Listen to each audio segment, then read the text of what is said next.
The night had a strange kind of silence to it. Not the peaceful kind, but the kind that feels like the world is holding its breath. Elias Ward, 42, walked slowly down the empty road behind the old freight station. His boots scraped against the cold concrete, as if each step reminded him he was still here, still breathing, still carrying the weight he never asked for. He tugged his jacket closer. Winter wasn't harsh tonight, but something inside him was. For years, Elias lived his life like a man trying to outrun his own shadow. Work, routine, sleep, repeat. He wasn't broken, just unfinished, like someone who kept waiting for a moment that never arrived. He stopped when he reached the rusted rail tracks, the same place he used to escape to as a teenager when home felt too loud and life felt too small. Tonight, the air smelled like metal and old memories. He sat on one of the tracks, elbows on his knees, head tilted toward the dark sky. There were no stars, just the faint cloud of his breath, rising, fading, like promises people make when life feels heavy. Elias whispered under his breath, almost like a confession. "I'm tired, but I'm still here." He didn't say it to anyone. He said it to the darkness, because darkness never interrupts, never argues, never judges. He remembered the years he wasted trying to please people who never stayed, friends who drifted, dreams he postponed, moments he lost because he thought he had time. Time. Such a strange thing.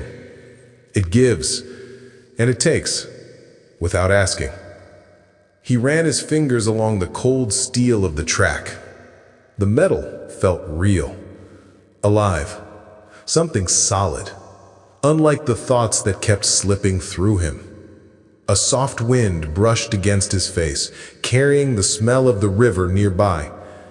He closed his eyes and listened.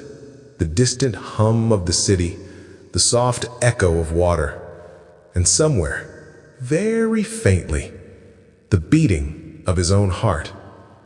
He spoke again, as if trying to convince himself, "I'm not done, not yet." For a moment, he imagined his younger self sitting beside him, the 16-year-old boy with fire in his eyes, dreams bigger than the sky, and no idea how much life would take from him. What would that boy say if he saw him now? Maybe he would frown. Maybe he would laugh. Maybe he would simply say, "Get up. You're stronger than you think." Elias let out a shaky breath. He didn't cry. He didn't break. He just breathed.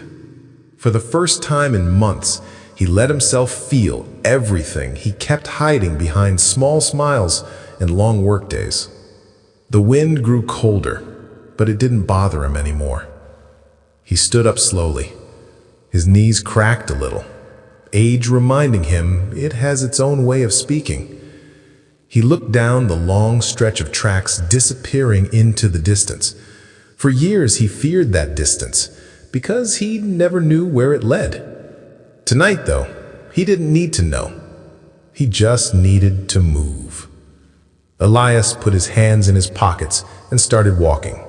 Not fast, not slow, just steady. Each step felt like peeling away a layer he didn't need anymore.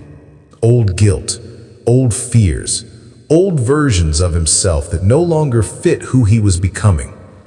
The city lights flickered in the distance, painted in soft golds and fading oranges. It looked less like a place he lived in and more like a place waiting for him to finally show up as himself. As he walked, he whispered, "One day at a time. That's enough." And for the first time in a long time, he believed it. The night didn't feel silent anymore. It felt alive. Not because the world changed, but because he finally did.